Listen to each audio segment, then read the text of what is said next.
All right, I got Albany football coach Mike Janis here.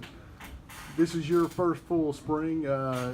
Just talk about the changes you guys are making, because I know you're making them on both sides of the ball. Yeah, so going from wing base really for the last several years here at Albany, moving to a spread offense, 11 personnel, so we're going to use a tight end, 3 wide receivers, single back.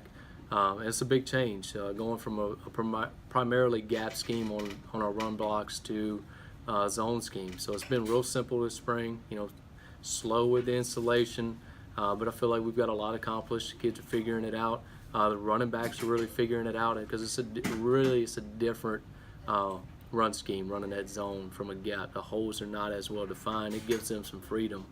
And I think we're throwing the ball well, and we're figuring out how to catch it and get open in our routes, and pretty pleased with the progress so far.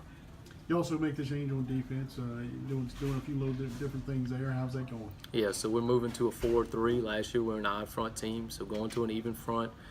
We feel like we really have a very high quality player in Tyler Bates as that middle linebacker, and we feel like he can really play in the box and get tackle to tackle on anything that comes in there. So pretty confident in his ability, and that's what kind of allows us to really make this change. And I feel like we got some athletes on the secondary that can play a little bit.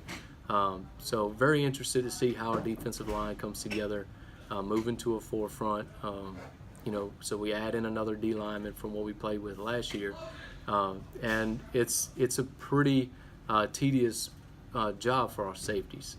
We're asking them to do a lot of things. I think we've got a team leader out there in Day Doherty, playing the strong safety position, holding that group together, and so far I think they've done a good job.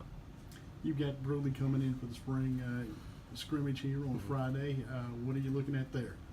Well, Brusly plays triple option offense, and any chance you get to play a triple option team, I don't want to play them. I'm not exactly thrilled to play St. Michael week 2 with them running triple option, but I feel like playing a team in the spring early on, where it's not a game that counts for standings or win-loss columns, but it allows us to drive home so many aspects of team building aspects, that we can really harp on those things and trust each other, play together, do your job and your responsibility on the field, and that'll lead you to success. So it gives us an opportunity to really kind of build some of those learning things that a good team will have at the end.